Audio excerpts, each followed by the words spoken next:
Welcome, everyone, and welcome. You are watching Eagle News America. I'm Michael Hudson, coming to you from Everett, Washington. Tonight, we have updates from several of our correspondents across North America. Thomas Likeness in Edmonton, Alberta. Americans who think they might have COVID-19 are more likely to lie about their physical distancing practices than those who think they aren't infected. We also have Imelda Ramos in Washington, D.C.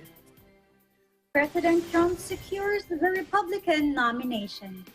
Bobby Soriano will be joining us in New York as he reports about New York maintaining its record low COVID-19 infection rate as prominent voices debate its comeback. And we also have Jane Kathleen Gregorio joining us from Corpus Christi, Texas, who will be reporting about Hurricane Laura intensifying and threatening to strike Texas and Louisiana. We have Brianna Andrade from Santa Clarita, California. Los Angeles County distributes 20,000 free masks to essential frontliners working at a local grocery store and residents of the neighboring South Los Angeles communities. Angel Membrere in Sacramento will be reporting about Governor Gavin Newsom's addressing the ongoing historic wildfires across California. And for today's environmental news, EJ Gonzalez in Alexandria, Virginia. Virginia native releases new sneaker collaboration with aim to create a more sustainable world. And we have Mary Ann Borja in North Hills, California, who will give us a quick at-home photo shoot tutorial. Plus, we will ask our Eagle News team what photo of theirs paints 1,000 words. But first, an overview of how COVID-19 looks right now. According to the Coronavirus Resource Center of Johns Hopkins University in Medicine, as of 6 p.m. Eastern Time Tuesday, August 25th, 2020, the number of cases of COVID-19 reported worldwide is now more than 23,700,000. Topping the list with more than 5,700,000 cases is the U.S. Brazil comes next with more than 3,600,000, and India third with more than 3,100,000. Sadly, this virus has already taken more than 815,000 lives worldwide. This number includes more than 178,000 in the U.S. and more than 115,000 in Brazil and more than 60,000 in Mexico. Our coverage begins now. Police fired tear gas on Monday when a protest demanding racial justice in the city of Kenosha in Wisconsin turned violent, as rage built once more in the nation at the shooting of a black man by a white officer. Clashes erupted for a second night after video circulated showing a 29-year-old Jacob Blake being shot and wounded in the back multiple times by police Sunday, with his 3 children watching. Reports say shortly after a curfew imposed on Kenosha County beginning at 8 p.m., local police dressed in crowd control gear began pushing protesters back from outside a county courthouse using tear gas. They fired after the demonstrators began throwing water bottles at the Kenosha County Sheriff's officers. Some protesters then launched fireworks and more bottles at officers. Later, some protesters smashed streetlights and set fire to a nearby building. The clashes came hours after some 24 police faced off against hundreds of demonstrators chanting, "No justice, no peace," and "Say his name, Jacob Blake." During a press conference with members of Blake's family, Ben Crump, the lawyer representing Blake, says only a miracle will make him walk again. Crump said that they are demanding that the prosecutor arrest the officer who shot Blake and asked that these officers who violated the policies and their training be terminated immediately. Blake's mother calls for calm after 2 nights of violent protests, saying Blake would be very unpleased if he knew of the unrest. A study from a Canadian university says Americans who think they might have COVID-19 are more likely to lie about physical distancing practices than those who think they are not infected. Interesting. In Edmonton, Bureau Chief Thomas Likeness joins us tonight. Good evening, Michael. Now, this study comes from a Canadian university that's located in the Niagara Falls region in the city of St. Catharines. It was conducted by Brock University psychology professor Angela Evans and one of her PhD students, Alison O'Connor. Now, the pair surveyed 451 adults between the ages of 20 and 82. All of them lived in the United States. Through an online questionnaire, participants were asked about their physical distancing practices, their COVID symptoms and status, whether they've been instructed to quarantine, and their moral evaluation of others who were less than honest about their COVID-19 status. Now, they were also asked a series of questions to determine if they'd lied about any of their COVID-19 behaviors. Here are some of the findings. About 1/3 of them, 1 out of 3, that tested positive for COVID had denied having symptoms when asked by others. 55% reported some level of concealment of their symptoms.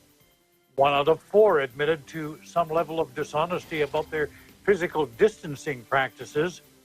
Those with COVID-19 lied more. Just over half of infected participants denied needing to quarantine when asked by others. Those who concealed their own COVID-19 status and behaviors were less critical of others who did the same thing. Women, interestingly enough, more readily disclosed health symptoms than men, and older people, as well as those involved in their communities, well, they tended to be more honest about their COVID-19 status and their behaviors. Some interesting findings there. How forthcoming are you about your health information? While you ponder that, I wish you all good health. Take care of others, take care of yourselves, stay home, stay safe, and stay tuned to Eagle News for accurate and balanced coverage of the COVID-19 pandemic and other current affairs. In Edmonton, Canada, Thomas I. Likeness, Eagle News. We live in interesting times. Back to you, Michael. Thanks, Thomas. Quick question for you. So, Sure. as far as the ones that are not being totally truthful, in the survey, do you think they're lying because it's out of fear? What are your thoughts? Well, yeah, and this is one of the findings, or one of the reasons they're doing this survey. The survey highlights the difficulties in trying to accurately track and prevent the spread of the virus, and a lot of that is fear. People do not want to be stigmatized. You wouldn't have been around in the 80s. When HIV, when AIDS first came about, there was that same kind of denial. And we're hearing from researchers that same kind of denial is there today. People do not want to be stigmatized as having COVID-19. They don't want to be singled out. Yeah, that makes perfect sense. Well, hey, I really appreciate the report, Thomas. Stay safe out there. We'll see you next time. You too. Take care. Thanks. When we come back, updates from our Eagle News correspondents in Washington, D.C., New York, and Corpus Christi, Texas. This is Eagle News America. Stay with us.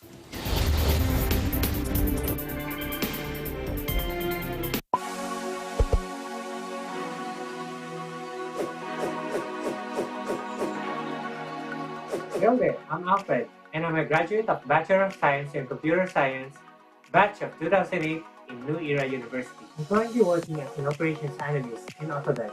Hi, I'm Earl Escanio, and I graduated with Bachelor of Science major in Computer Science in 2010. I am a consultant at Trinity Consulting, LLC. Hi, I'm Ivy Nakapagal, Bachelor's of Computer Science graduate, year 2010. I'm currently working as a cybersecurity analyst in one of the largest telco here in New Zealand, Coast Park, NZ.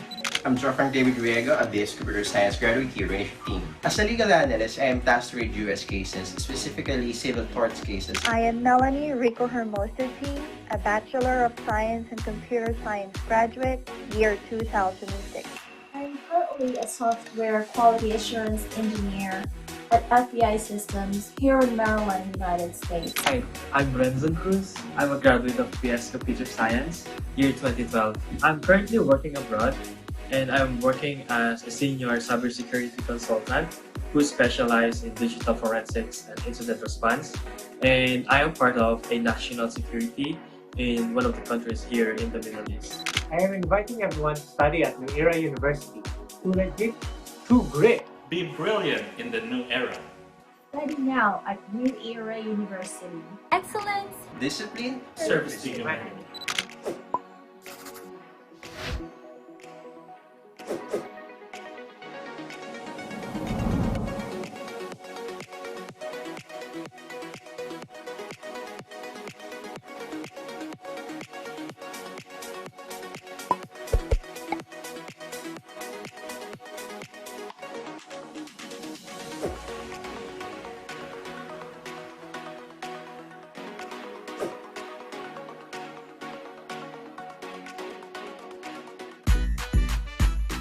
Know the latest news and information here and abroad in Aguila Balita, the morning and noontime news programs brought about by the synergy of Net25 and Radio Aguila. Get the fresh news and reports from Luzon, Visayas, and Mindanao in our midday newscast in Aguila, Pilipinas. Track the latest stories in the provinces in Aguila Provincia. Be aware of important events in the region in ASEAN in Focus. And be updated with the biggest news around the world with the support of its international correspondents and volunteers in Eagle News International. Tune in to Mata ng Aguila and get the day's headlines and news that are sharp, accurate, and objective. Catch all of these on Net25, your reliable source of news, entertainment, and technology updates. You can also watch our news and current affairs programs and entertainment shows through our Eagle News and Net25 Facebook pages, YouTube channel, at Eagle News, and in our live streaming sites. Be informed with relevant news and information in these interesting times.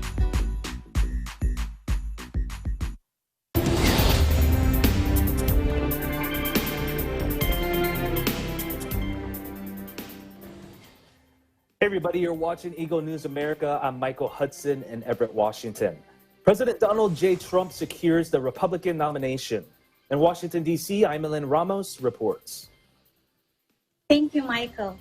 President Donald J. Trump secured enough votes for the Republican nomination last night as their candidate for President of the United States. Minutes after the party completed the nomination vote, confirming President Trump as the candidate, he appeared at the convention in Charlotte, North Carolina, to deliver a speech which lasted almost an hour. Like last week's Democratic convention, most of the four-day Republican event is being held online with pre-recorded speeches because of the COVID-19 pandemic. The president, however, spoke live from North Carolina. After he walked to the podium with the song "God Bless the USA," playing in the background, he told the delegates to be on alert for what he claimed was a Democratic plan to rig the contest through increased use of mail-in voting, which in contrast, the Democrats say is needed to protect people from catching COVID-19 in crowded polling stations. Monday night's notable speakers included President Trump's son, Donald Trump Jr., former United Nations Ambassador Nikki Haley, and Senator Tim Scott. Donald Jr. framed the contest between his 74-year-old father and the 77-year-old Biden, who he characterized as a radical left Democrat, as a choice between, quote, church, work, and school, and rioting, looting, and vandalism. Let's take a look. People of faith are under attack. You're not allowed to go to church, but mass chaos in the streets gets a pass. It's almost like this election is shaping up to be church, work, and school versus rioting, looting, and vandalism. Or, in the words of Biden and the Democrats, peaceful protesting. There were many issues brought up on the first night of the Republican convention. The speakers touted the administration's response to the coronavirus. They spoke about possible voter fraud in the upcoming election, and they touted the economy with Donald Trump Jr., saying that his father, quote, built the greatest economy our country has ever seen. Many news outlets and the political opposition are already calling these claims inaccurate.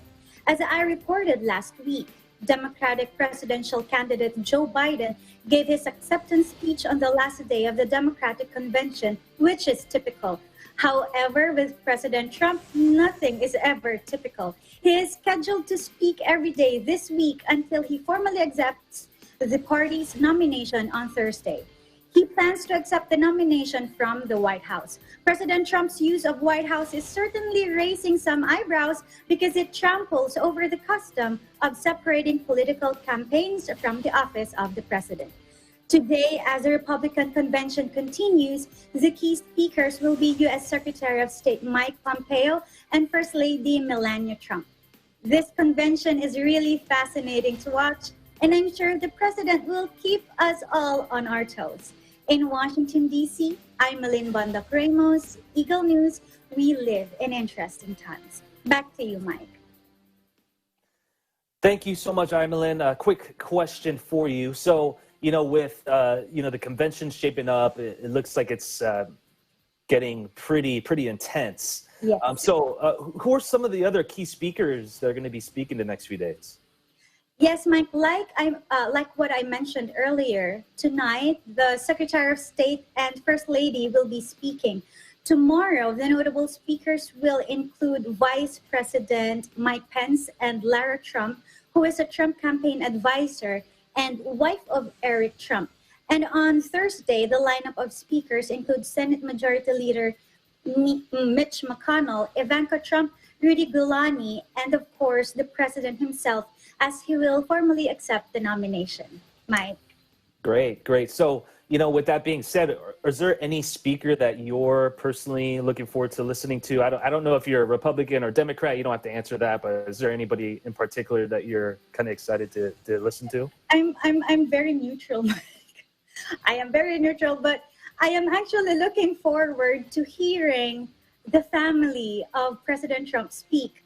First Lady Melania Trump and of course Ivanka Trump. We ladies, we want to hear them speak, Mike. Oh, definitely. Yeah, we'll see what happens. We'll see how it shapes up. As I said, things are starting to heat up, so we'll continue to follow it. Thank you so much, Imelin. Stay safe out there. Thank you for having me, Mike. New York continues to maintain its record low COVID infection rate as prominent voices debate its comeback. In New York, Bobby Soriano reports. Thank you, Michael. New York State continues to lead the charge in fighting the COVID pandemic here in the United States, seeing record high numbers in testing while maintaining record low numbers in positive cases and deaths. Governor Cuomo reported on Monday that New York reached its lowest infection rate ever since the start of the pandemic, at only 0.66% of all tested persons having been found positive for the virus. The state has been averaging under a 1% infection rate since June, and daily deaths continue to remain in the low single digits. The governor used the success of his state to continue to criticize the federal response to the pandemic, noting that had the federal government implemented similar precautions sooner, less New Yorkers would have succumbed to the virus. The COVID problem in New York was a direct result of the negligence of the federal government. If this was a private situation, the state could sue the federal government for negligence, gross negligence. The federal government is responsible for public health and international monitoring of public health. You cost New Yorkers lives, and you cost New Yorkers billions of dollars. And now to add insult to injury, you want to say you're not going to provide federal funds to help alleviate the damage that you caused? That's going to be their position? It's reprehensible. Meanwhile, as the state continues to slowly open back up, social media has recently taken to a post on LinkedIn by a prominent podcast host suggesting that, quote, New York City is dead forever, end quote, arguing that the transition to working from home and the lack of being able to attend events such as Broadway shows will result in businesses, restaurants, and even residents seeing little reason to return. This has led to a debate by many on both sides, with longtime New York resident and celebrity Jerry Seinfeld responding via an op-ed in the New York Times, saying, in part, energy, attitude, and personality cannot be remoted through even the best fiber optic lines. That's the whole reason many of us moved to New York in the first place. Real, live, inspiring human energy exists when we coagulate together in crazy places like New York City. Feeling sorry for yourself because you can't go to the theater for a while is not the essential element of character that made New York the brilliant diamond of activity it will one day be again. History appears to be on Mr. Seinfeld's side, as New York has experienced many tragedies in the past, including the September 11th attacks and the Great Recession, only to come back stronger and more desirable than ever. Only time will tell how New York will respond to this crisis. Reporting from New York, this is Bobby Soriano. We live in interesting times. Thank you so much, Bobby. Coming up, we have more updates from our correspondents from across the globe. We will return in a moment. This is Eagle News. The biggest and widest talent competition in Philippine television continues with over 7 million pesos in cash prizes. Tagisan ng Galing Part 2. 3 winners will be chosen in each category. Singing category, second runner-up will receive 500,000 pesos. First runner-up will receive 1 million pesos. And for the grand champion, 2 million pesos. Dance category, second runner-up will receive 500,000 pesos. First runner-up will receive 1 million pesos. And for the grand champion, 2 million pesos. Audition now. Send your 3-minute performance video to tagisananggaling@gmail.com. For inquiries, call Nikki at 0977-651-9504 or 8784-7450, local 1363. Shane at 0995-880-8004 or 8784-7450, local 1415. Don't forget to like and follow Tagisan ng Galing's Facebook fan page. And subscribe to Tagisan ng Galing's YouTube channel for more announcements. Tagisan ng Galing Part 2 is presented by Eagle Broadcasting Corporation and Net25. Do you want to earn a degree while you work? New Era University now offers Expanded Tertiary Education Equivalency and Accreditation Program, or ETIAP. ETIAP is an educational scheme that recognizes knowledge, skills, and prior learning obtained by individuals from non-formal and informal education experiences. It is implemented through deputized higher educational institutions like the New Era University that awards the appropriate degrees. Programs offered are the following: Master's Program, Masters of Arts in Education, major in Educational Management, Master's Program in Business Administration, Bachelor of Arts in Science, major in Political Science, Bachelor of Arts in Science, major in Mass Communication, Bachelor of Science in Education, major in Filipino, major in English, Bachelor of Science in Business Administration with majors in Human Resources Development, Marketing Management, and Financial Management. Beneficiaries must be Filipinos who have attained at least high school level of education. The program is flexible and you don't need to attend regular classes. Expanded Tertiary Education Equivalency and Accreditation Program, or ETIAP, is under the supervision of Dr. Nilo L. Rosas, the University President, and Professor Anita P. Santos, Director of ETIAP. For more information, contact the following: Cristina Moreno, 0995-138-0786, or email cvmoreno@neu.edu.ph, or Arlene Sarmiento, 0906-298-9150, or email cedctl@neu.edu.ph. What are you waiting for? Let New Era University be your partner in achieving your dreams.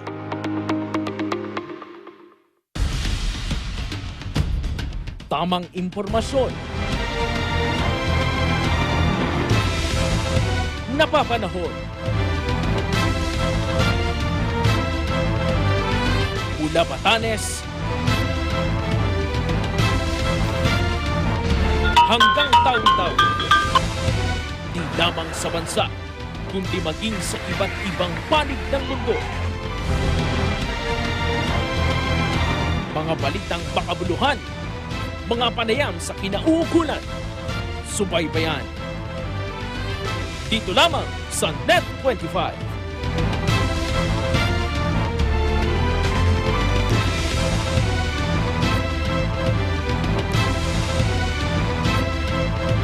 News, entertainment, technology.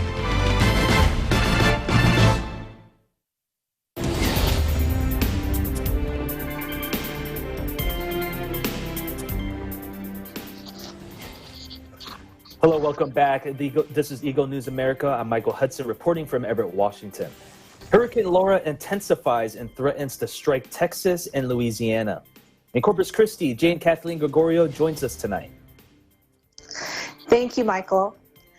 According to the National Hurricane Center, Tropical Storm Laura was upgraded earlier today to a Category 1 hurricane and is expected to intensify to a Category 3 or 4 once it makes landfall over southeast Texas and southwest Louisiana late Wednesday or early Thursday. These areas will experience tropical storm force winds, heavy rain, significant storm surge, and possible flash flooding. On Monday, Texas Governor Greg Abbott held a press conference in Austin to provide the state's response to Hurricane Laura, which is expected to impact the Texas Gulf Coast and southeast Texas as early as Wednesday, with its heavy rainfall, flooding, high winds, and storm surge. The update included a briefing from the Texas Division of Emergency Management, hurricane response preparations from state agency directors, and FEMA. Governor Abbott also added 36 counties to the state disaster declaration due to the threat of severe wind and flooding. During the press conference, Governor Abbott mentioned that the threat of high winds and life-threatening storm surge that could happen in the vicinity of Hurricane Laura's landfall. Therefore, evacuation efforts are being made, with reception centers opening in San Antonio, Dallas-Fort Worth, and Austin, as well as evacuation buses to transport Texans. More than 225,000 hotel rooms across the state are available for evacuees. A list of mandatory and voluntary evacuations is posted on the Texas Hurricane Center webpage, and Governor Abbott urges Texans to take action now to protect themselves, their loved ones, and their property. In Corpus Christi, Texas, I'm Jane Kathleen Gregorio, Eagle News. We live in interesting times. Back to you, Michael. Thanks so much, Jane. So I had a quick question. I'm kind of a newbie when it comes to like hurricanes and tornadoes and all that stuff because I'm up here in Washington. We don't get any of those things. So, I mean, we hear a lot about the tornadoes that go on in that area. So what's the difference between a tornado and a hurricane? Or do you even know?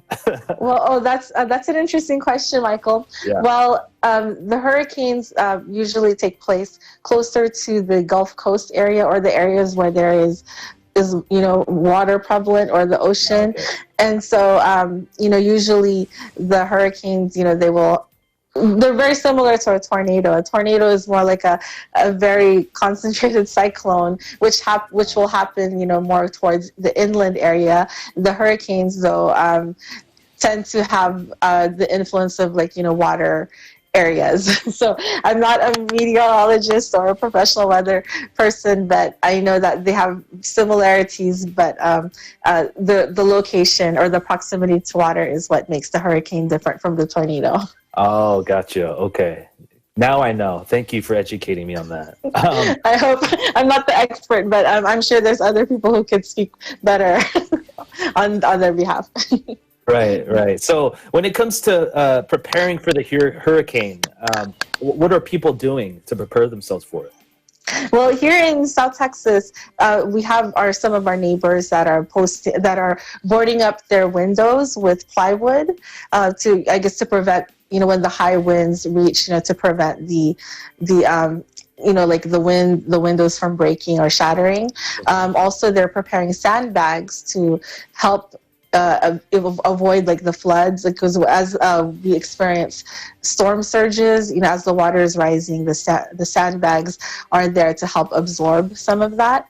We also have people preparing emergency kits with water, food, flashlights, those type of things, as well as generators. So there's actually a list on gov.texas.gov. There is a list of hurricane preparedness information for residents. Oh, wow, that's great. And what's kind of the general timeline for, what's the life of a hurricane usually? Is it a couple weeks? Is it a few days? What's the usual time limit? For the timeline, when the hurricane hits, from my previous couple of hurricane experiences these past couple of years, the hurricane itself, when it hits, it could it usually stays in the area for like a few hours, and then before it moves on to another location, or it could fizzle out. But the aftermath, like such as the flash flooding, the heavy rainfalls, the surges, the storm surge, those are the repercussions that take longer to get through. So usually the damage and some of the recovery efforts will take days and at times weeks, depending on how severe the damage is. Oh, wow. Okay. Good to know. Well, hey, thank you so much, Kat. Really enjoyed your report. We'll see you next time. Thank you, Mike. Los Angeles County distributes 20,000 masks to frontliners, essential workers, and residents of neighboring South Los Angeles communities. In Santa Clarita, we have Eagle News correspondent Brianna Andres with the details. Thank you, Michael. As you said, Los Angeles County has recently distributed 20,000 free masks to essential frontliners working at a local grocery store and residents of the neighboring South Los Angeles communities. Los Angeles County Board Supervisor Mark Ridley Thomas, who led in this free mask giveaway, stated, "Grocery store essential workers continue to be unsung heroes in this pandemic, risking their health every time they go to work to make sure that we all have food on the table." These supermarket employees work the front lines every day in this pandemic as they serve the majority lower-income residents of South Los Angeles by restocking the needed food supplies on grocery store shelves, as well as assisting customers with finding food items and bringing up purchases, including scanning and bagging their groceries. Supervisor Ridley Thomas further said, "With these free masks, we are letting them know that they are not forgotten heroes. And we are committed to making sure that they have the ability to protect themselves, their loved ones, and their communities." Gift bags filled with free masks were given to employees of the Ralph's supermarket located on Obama Boulevard in South Los Angeles. This is a grocery store that caters to the surrounding neighborhoods of Baldwin Hills, Crenshaw, and West Adams, which are known to be more vulnerable to the virus and have been greatly impacted by the pandemic. According to the COVID-19 records from the County of Los Angeles Public Health Department, out of the almost 225,000 confirmed cases a few days ago in the county, there were 537 cases with 26 deaths in Baldwin Hills, 264 cases with 3 deaths in Crenshaw, and 768 cases with 34 deaths in West Adams. These particular neighborhoods are known to have a majority of Black and Latino in races. With this outpouring of love and care from the county, Xavier Hendricks, the Ralph's store director, responded, "It's incredible. Not only are we providing the community with some masks, we're providing our essential workers, the Ralph's employees, with basic tools to keep everyone safe.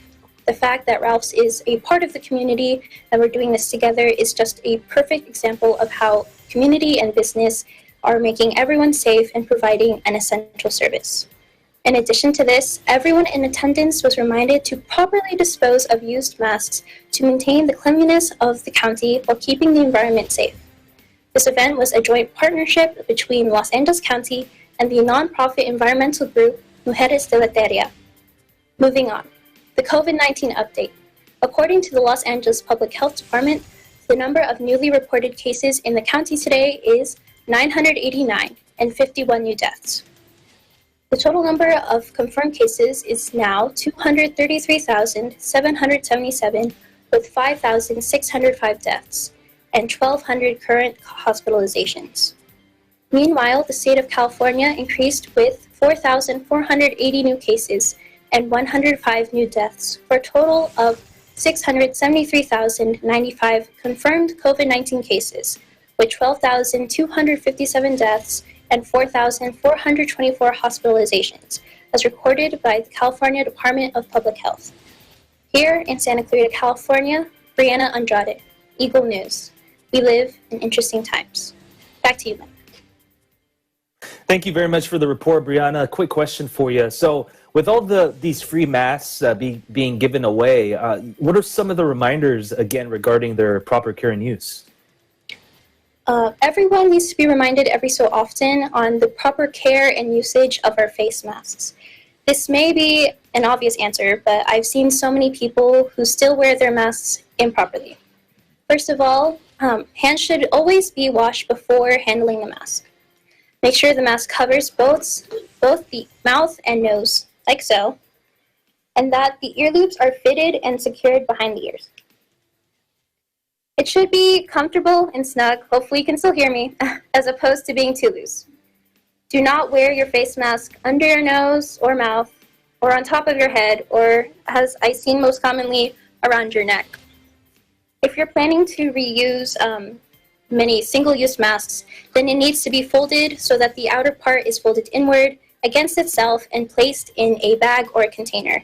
If the mask is made of cloth, such as this one, make sure that it is washed regularly. Great tips. Thank you so much, Brianna.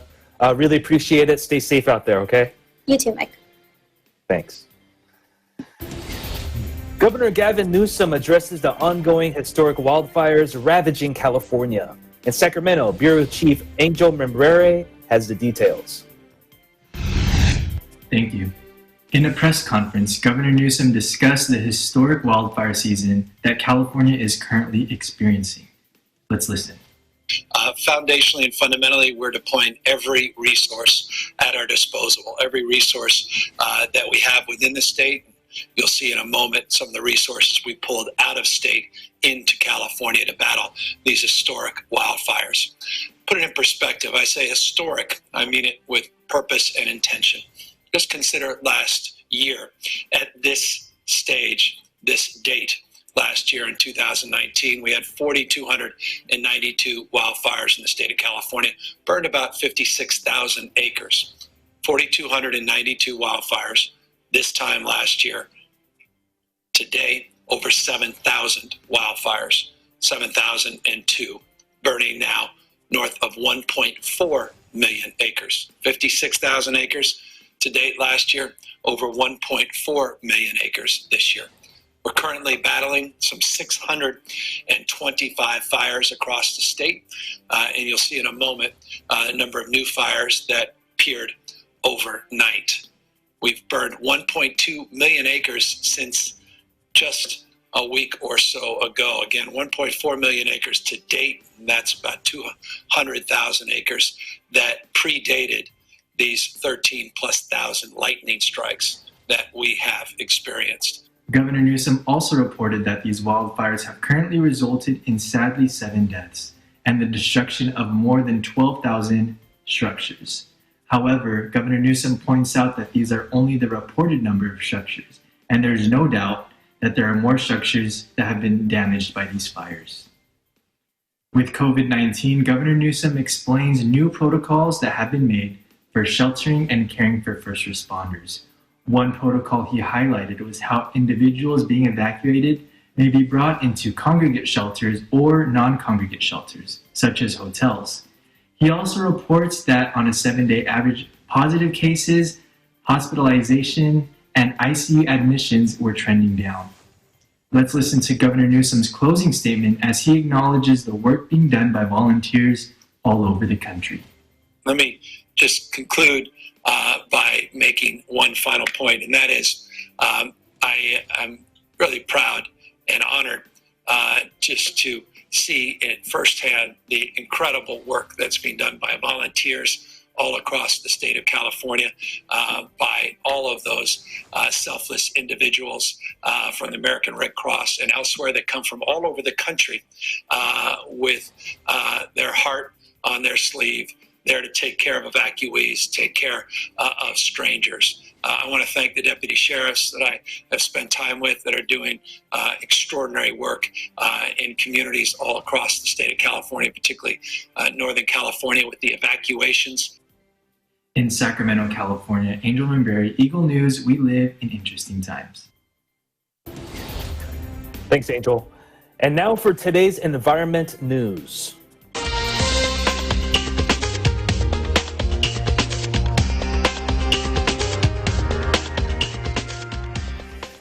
A Virginia native releases a new sneaker collaboration with the aim to create a more sustainable world. How? Eagle correspondent E.J. Gonzalez in Alexandria, Virginia has the answer. Thanks, Mike. When it comes to sneakers, one of the popular names mentioned is none other than Virginia native Sean Wotherspoon.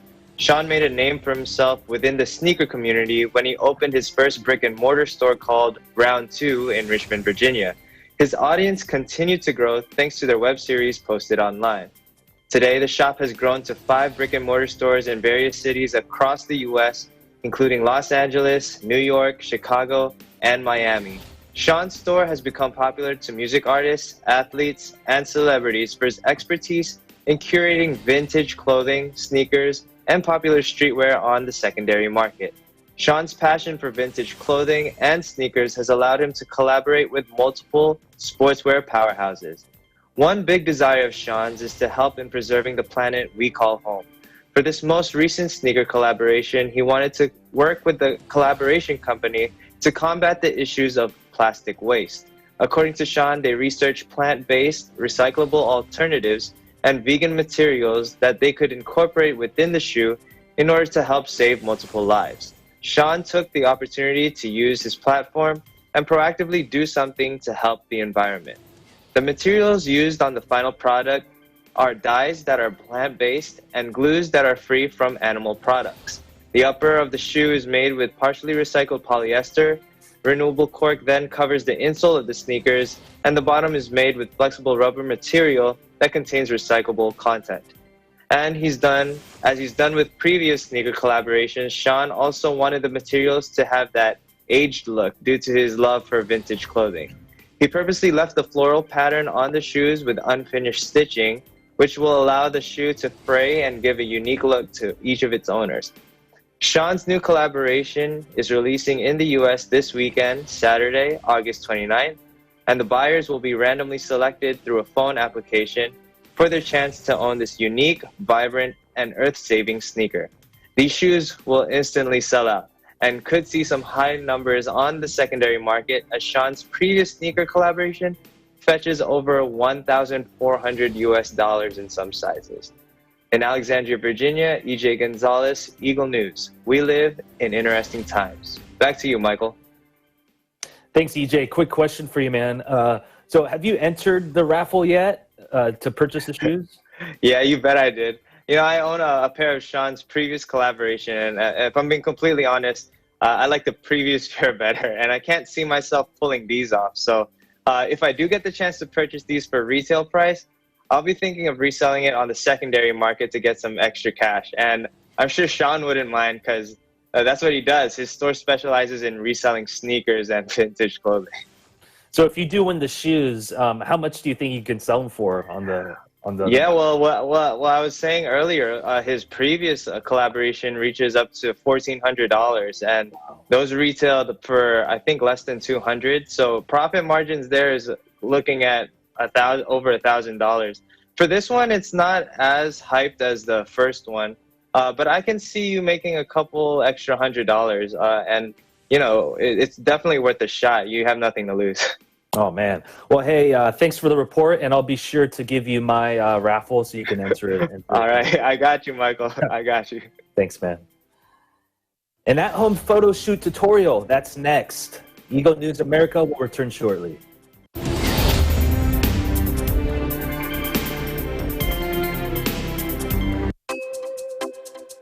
The New Era University, in its 45th year of excellence, discipline, and service to humanity, will offer online education all levels beginning this first semester academic year 2020 to 2021 through the NEU Virtual Learning Environment, or NEU VLE. New Era University offers a complete basic education cycle from kindergarten up to senior high school, offering all strands.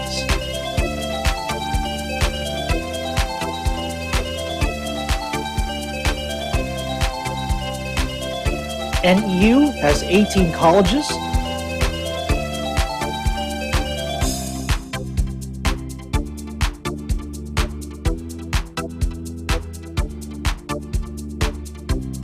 and 2 graduate schools. It also offers ALS and ETF. Best of all, NEU has the most affordable tuition fees among private universities in the Philippines.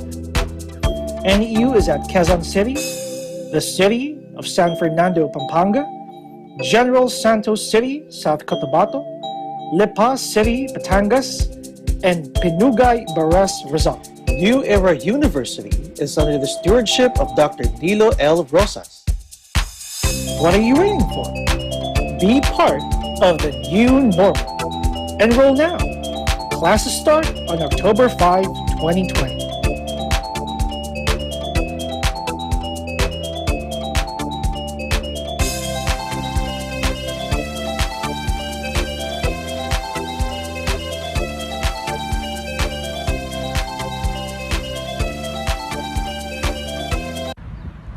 Ein sonniger Tag heute hier in Berlin vor dem Bundestag.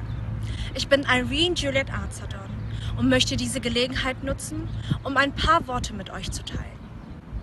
An alle Menschen da draußen. In dieser Zeit lasst uns nicht vergessen, den Menschen zu danken, die ihr Leben für uns opfern. Sei es die Menschen, die im Krankenhaus arbeiten, in den Altenheimen sowie in den Arztpraxen, aber auch an die Menschen, die im Lebensmittelhandel sich befinden. Die Kassierer. Manchmal reicht es aus, um ihnen ein freundliches Lächeln zu geben. Denn die Menschen, die heute am Arbeiten sind, weil sie nicht so wie einige von uns zu Hause bleiben können, die sollten wir wertschätzen. Ihnen sollten wir unseren Dank ausrichten. Darum lasst uns noch mehr zusammenhalten, sie wertschätzen.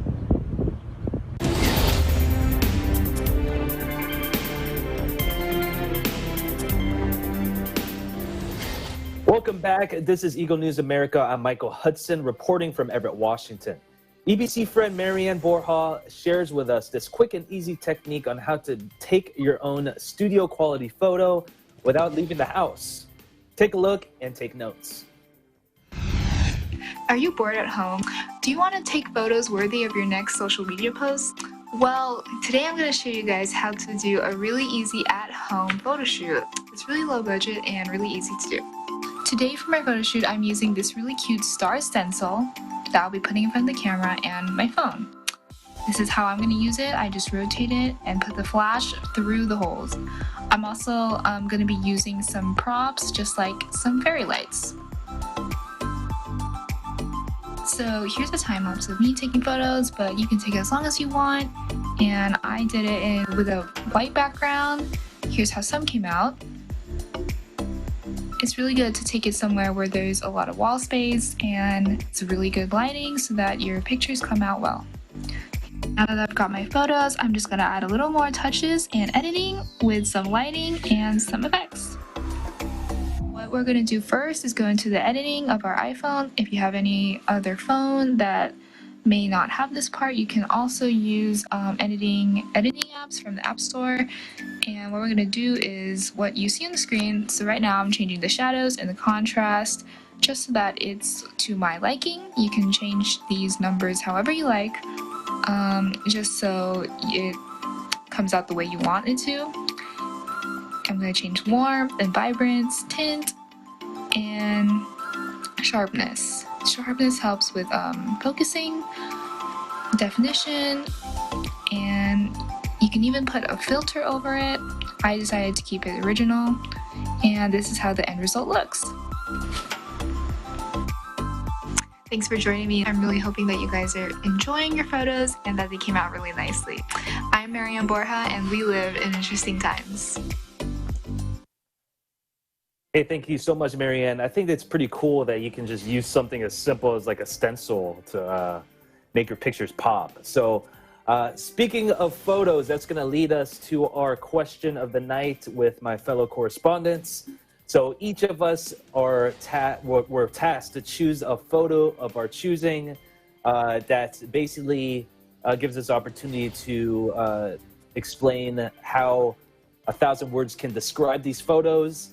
So each of us took the time to choose a photo. And so I'll go first. So this photo that I chose was of me in Big Island, Hawaii. So it was taken last fall, actually, for a family reunion. And this was Rainbow Falls. For me, personally, I love waterfalls. That's just like one of my pieces of nature that I just really enjoy looking at. So As you can see here, it's me taking the photo because nobody wanted to take my picture. They were busy doing their own thing. So I was taking a picture of myself. And for me, it just always constantly reminds me that just how wonderful God's creations are. You know, it's just amazing how he just allows us to give us the opportunity to just see this wonderful, majestical stuff around the world. You know, it can be waterfalls, it can be trees, it can be mountains. But this is just a reminder for me every day that, I'm just very blessed to be able to see the things that I see. So we'll go on and go to the next person. Brianna, you want to share with us your photo? So this photo that I chose is a picture of me and my sisters. It was recently taken over the summer at, I believe, Zion National Park in Utah. Despite what's going on in the world, the whole pandemic, the whole quarantine, my family was actually able to go out this summer and we were able to see actual nature. We've been stuck at home for so long that I kind of forgot what the outside looked like. So being able to go out and see such a beautiful landscape up in Utah, such as Zion National Park. We also visited Bryce National Park, but it was just a good reminder that there is an outside and that there is also many opportunities to go out and spend time with your family. Yeah. Are you the youngest sister? Does it look like it? No, I am actually the oldest. So, oh, wow. I was thinking you were the one on the far left. I guess my eyes are betraying me. Yeah, no, they're all kind of we're all reaching similar heights, so it's starting to look like I'm the youngest. Oh, man. Well, you could have fooled me, that's for sure. How about you, Kat? Can you share with us your photo?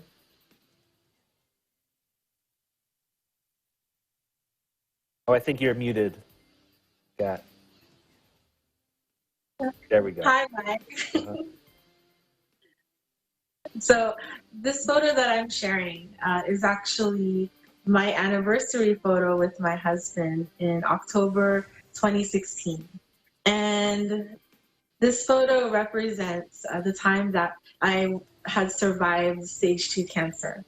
And this was the time I had to go into surgery, because they needed to remove the tumor.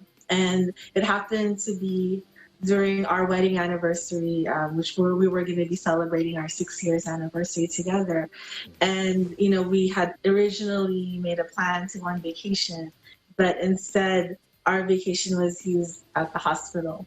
And this picture for me represents the fact that even in the worst times of your life, you still have family there with you. And it's like, being given a second chance at life, because thankfully, thanks to my doctors and the support of my family, they were able to detect the cancer early and were able to do something about it. And it was our anniversary vacation. Instead of being somewhere in Hawaii or somewhere in the mountains, we were there at the hospital. But it was worthwhile because it meant that I was on the road to recovery. So that's the picture that I chose to paint 1,000 words.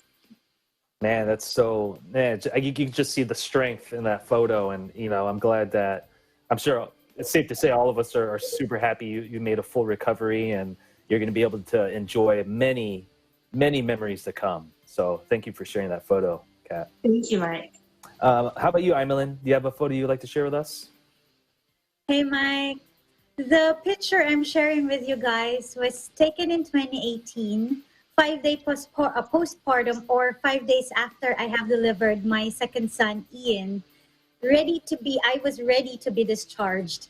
See, one of my fears, Mike, when I was still pregnant with Ian was that Ethan, my eldest, might get jealous and would not like another baby. This picture is very memorable and special for me because this marked the day that my fear was unfounded. It's like Ethan instantly knew that Ian was already a part of the family and that he was the big brother. From then on, my eldest stepped up with the role of taking care of his baby brother. Up to now, he helps me with everything about Ian, from feeding him, diaper changes, potty training. He's always supportive of his brother. And well, right now the two are inseparable. I have nothing else to ask for. Mike.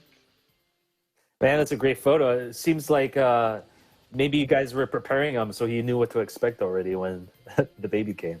Yes, I actually had the book.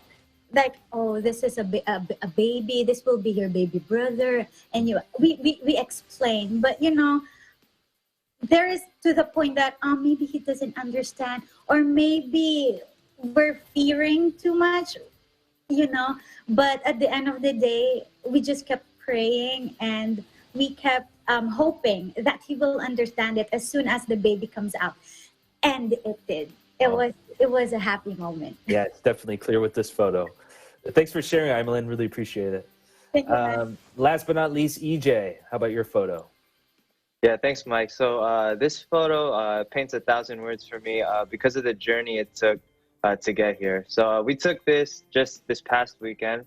My wife and I, we were able to purchase our very first home. And, you know, being first-time home buyers, especially in times like this, you know, it really seemed like an impossible feat. But however, with, you know, many prayers, patience, and endurance, you know, we were blessed to close on this home where my wife and I will have more than 1,000 words worth of memories to fill it with. So, you know, we're super happy. I'm feeling very blessed. So this is why this picture, this most recent picture, really means a lot to me. Oh man, that's great. What was it like? Was the house everything you guys like kind of envisioned and dreamed of, or did it meet your expectations? You know, it exceeded my expectations because, you know, really, like I said, it seemed impossible. Like we had offered on many homes and it just didn't seem like anything was coming through. But, you know, we just remained prayerful.